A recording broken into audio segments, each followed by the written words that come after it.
Assalamualaikum warahmatullahi wabarakatuh. Perkenalkan, nama saya Dina Fakira dengan NIM 24010403. Baik, di sini saya akan menjelaskan tentang definisi dan ruang lingkup fikih munakahat. Jadi, fikih munakahat adalah ilmu dalam hukum Islam yang membahas segala hal tentang pernikahan dan kehidupan keluarga.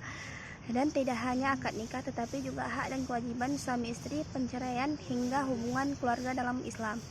Ruang lingkupnya adalah: yang pertama ada ta'aruf dan khitbah, yang kedua akad nikah, yang ketiga mahar, yang keempat ada wali dan saksi, dan kelima hak dan kewajiban suami istri, yang keenam ada talak, rujuk, dan penceraian, yang keenam ada nafkah dan pengasuhan anak. Jadi fikih munakahat berfungsi mengatur agar kehidupan rumah tangga berjalan sesuai syariat dan tujuan Islam. Yang kedua ada hikmah dan tujuan nikah. Nikah dalam Islam bukan hanya untuk menyatukan dua orang, tetapi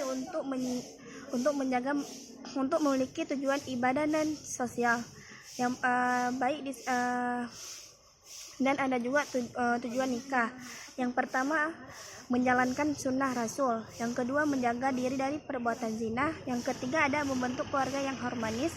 Yang keempat, ada mendapat keturunan yang baik. Dan yang kelima juga menjaga keturunan dan kehormatan.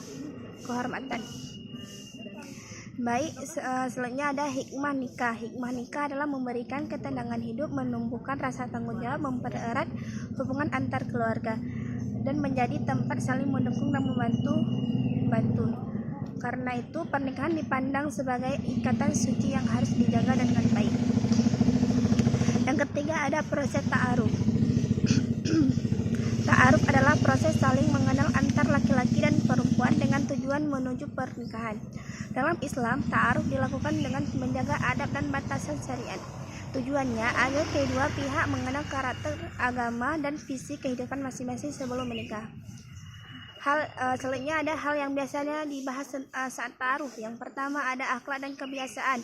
Yang kedua pemahaman negara. Yang ketiga ada pendidikan dan pekerjaan. Yang keempat ada tujuan hidup dan rencana pernikahan. Dan yang kelima ada ta'aruf menekankan keseriusan dan kejujuran, bukan sekadar hubungan untuk bermain-main. Dan yang selanjutnya ada yang keempat, makna kafa'ah. Kafa'ah berarti kesarian atau keseimbangan antara calon suami dan istri. Kafa'ah penting agar rumah tangga lebih mudah harmonis dan merugikan konflik di masa depan. Dalam kafa'ah ada juga bentuk kafa'ah. Yang pertama ada agama dan akhlak, yang kedua ada pola pikir dan kedewasaan, yang ketiga ada ekonomi, yang keempat ada pendidikan dan lingkungan sosial. Namun dalam Islam agama dan akhlak tetap menjadi ukuran utama dibandingkan harta atau status sosial. Yang selanjutnya ada mahar. Mahar adalah pemberian wajib dari calon suami kepada calon istri saat akad nikah.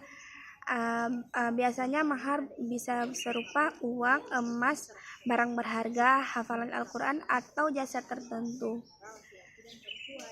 Jadi mahar adalah bentuk penghormatan kepada perempuan, bukti keseriusan laki-laki, hak penuh milik istri. Islam mengajarkan bahwa mahar sebaiknya tidak memberatkan agar pernikahan menjadi mudah. Yang keenam ada ijab kabul. Ijab kabul adalah proses utama dalam akad nikah. Ijab adalah ucapan wali untuk menikahkan, sedangkan kabul adalah jawaban penerimaan dari mempelai laki-laki. Selanjutnya ada syarat-syarat ijab kabul. Yang pertama dilakukan dengan lafaz yang jelas, yang kedua tidak ada paksaan, yang ketiga ada dalam satu majelis, dan yang keempat disaksikan saksi. Ijab kabul menjadi tanda resmi sahnya pernikahan menurut syariat. Yang ketujuh ada wali. Wali adalah orang yang menikahkan mempelai perempuan. Biasanya wali adalah ayah kandung. Jika tidak ada, bisa digantikan oleh wali nasab lainnya atau wali hakim. Jadi hak perempuan memastikan pernikahan dilakukan dengan benar menjadi syarat sah nikah menurut mayoritas ulama. Keberadaan wali menunjukkan bahwa pernikahan bukan hanya urusan pribadi tetapi juga keluarga dan hukum. Yang ke-8 ada saksi. Saksi adalah akad nikah harus ada minimal 2 orang saksi. Yang pertama menjadi bukti bahwa fungsi saksi yang pertama ada menjadi bukti bahwa pernikahan benar terjadi. Yang kedua menghindari fitnah. Yang ketiga memberikan ketentuan hukum dan sosial. Yang keempat syarat dan selanjutnya ada syarat saksi. Syarat saksi yang pertama muslim, balik dan berakal, jujur dan adil, dan mendengar hijab kabul dengan jelas. Saksi membuat akad nikah lebih terbuka dan diakui masyarakat.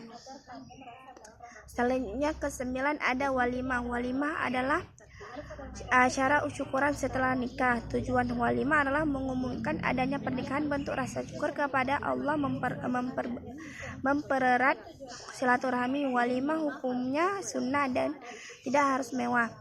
Yang terpenting adalah kebersamaan dan tidak berlebihan. Baik, sekian tugas video saya. Semoga Ibu bisa dapat terima. Assalamualaikum warahmatullahi wabarakatuh.